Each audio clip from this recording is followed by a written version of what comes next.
సాయిబాబు మీడియాతో మాట్లాడుతున్నారు. లైవ్ చూద్దాం. అందరికీ ఎందుకు సిబిఐ కేసులు పెట్టింది, ఎందుకు మీరు ప్రజల సొమ్ముని మీరు వెనక్కి ఇవ్వట్లేదు, ఎందుకు చేసుకోవాలనుకుంటున్నారు? మీరు మీ యొక్క సంస్థలన్నిటి తరపున ప్రజల వద్ద నుంచి వసూలు చేసిన డిపాజిట్లు ఇస్తామని మీ పార్టీ తరపున ప్రమాణపత్రం ఇస్తారా?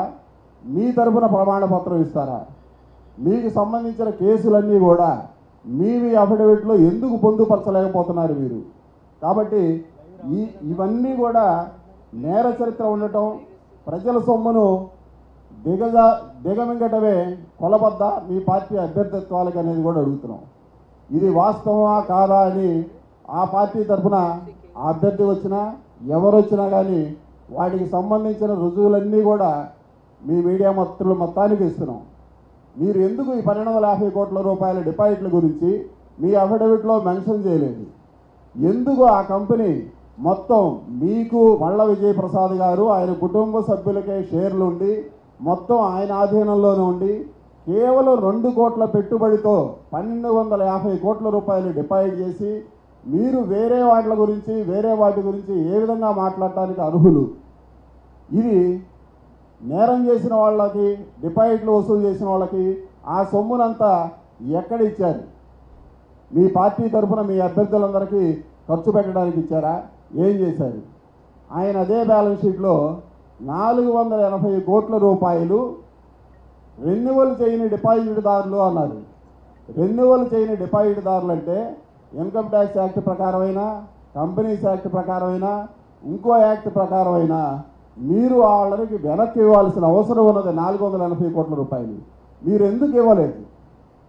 ఇవన్నీ కూడా మీరు గతంలో ఎమ్మెల్యేగా ఉన్నప్పుడు, మీరు ఒక పార్టీలో ఉండి అధికారంలోకి వచ్చినప్పుడు మీరు దొంగ సొమ్మును వసూలు చేసి దొంగ సొమ్మును ఆ రూపంలో రాసి వెనక్కి ఇవ్వాల్సిన అవసరం లేదని రాశారా 480 కోట్లు? ఆ 480 కోట్ల డిపాజిట్దారులు ఎవరు? రెన్యువల్ కానప్పుడు వాళ్ళ డిపాజిట్లు వాళ్ళకి వెనక్కి ఎందుకు ఇవ్వలేదు? నేను ఇవాళ ఆంధ్రప్రదేశ్ ప్రభుత్వాన్ని కూడా డిమాండ్ చేస్తున్నాను. వీళ్ళు అక్రమంగా డిపాజిట్లు వసూలు చేశారు. ఏపీ ఫైనాన్షియల్ డిపాజిటర్స్ యాక్ట్ ప్రకారం ఈ వెల్ఫేర్ గ్రూపు మళ్ళ విజయప్రసాద్ గారి గ్రూప్ కంపెనీల మీద ఇమీడియట్గా చర్యలు తీసుకోవాలని మేము ప్రభుత్వాన్ని డిమాండ్ చేస్తున్నాము. అమాయక ప్రజల వద్ద 1250 కోట్ల రూపాయలు డిపాజిట్లు కలెక్ట్ చేస్తే ఇది ఒక ఆంధ్రప్రదేశ్లోనే కాదండి, పక్కన ఉన్న ఒరిస్సా కానీ, జార్ఖండ్ కానీ, ఛత్తీస్గఢ్ కానీ, తెలంగాణ కానీ అన్ని రాష్ట్రాల్లో కూడా వీళ్ళు వసూలు చేశారు. ఈ కేసుని ఇమీడియట్గా మీరు వేరే దానికి వెళ్ళకోముందు మీరు దీన్ని మేము డబ్బులు ఇస్తాము, మేము కడతాము, మేము ఇమీడియట్గా ప్రజలకు కట్టిన తర్వాతనే నేను ఎన్నికల్లో పాల్గొంటానని మీరు చెప్పాల్సిన అవసరం ఉంది. ఈ విధంగా చట్టాన్ని మొత్తం మీ అఫిడవిట్లో రిప్రజెంట్ చేయకుండా మీరు ప్రజల్ని మభ్యపరిచి 1250 కోట్ల రూపాయల డిపాజిట్లు చిన్న ప్రజలు, పేద అమాయక ప్రజల వద్ద మీరు వసూలు చేసి మీకోసం, మీ పార్టీలో ఎన్నికల కోసం మీరు ఏదో ఎన్నికల్లో పోటీ చేసి వాటి నుంచి మీరేదో లబ్ధి పొందాలనే ఉద్దేశంతోనే మీరు ఎన్నికల్లో పోటీ చేస్తున్నారు.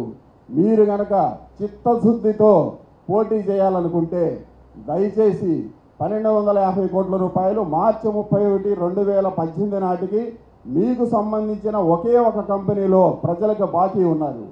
ఆ బాకీ ప్రజలకి చెల్లించిన తర్వాతనే మీరు ఎన్నికలకు అర్హులు. దయచేసి ఈ విధంగా వైజాగ్ ప్రజల్ని, ఉత్తరాంధ్ర ప్రజల్ని దోచుకున్న వాళ్ళందరూ ఎక్కడో దాచుకొని ఆ డబ్బులు మీ దగ్గర నుంచి దోచుకొని వాళ్ళు దాచుకొని మీ దగ్గర మళ్ళీ కంటెస్ట్ చేస్తామని వస్తున్నారు ఉత్తరాంధ్ర ప్రాంతంలో, వైజాగ్ నగరంలో. దయచేసి వీళ్ళందరికీ కూడా ప్రజలందరూ అర్థం చేసుకొని వాళ్ళని తిరస్కరించవలసిందిగా కోరుతున్నాము. నిజంగానే మీరు ప్రజా జీవితంలో ప్రజాసేవకే వద్దామనుకుంటే ఆ డిపాజిట్లన్నీ తిరిగి పే చేసి మీరు రండి. మీరు ఇవ్వలేకపోతే మీ పార్టీ నాయకులు వేల కోట్ల రూపాయల ఆస్తుల్ని డిక్లేర్ చేశారు, వాళ్ళ నుంచి పే చేయించండి, వాటి నుంచి ఇవ్వండి. 1, 2 కాదు, వేల కోట్ల రూపాయలు మీరు డిపాజిట్లు తీసుకున్నారు.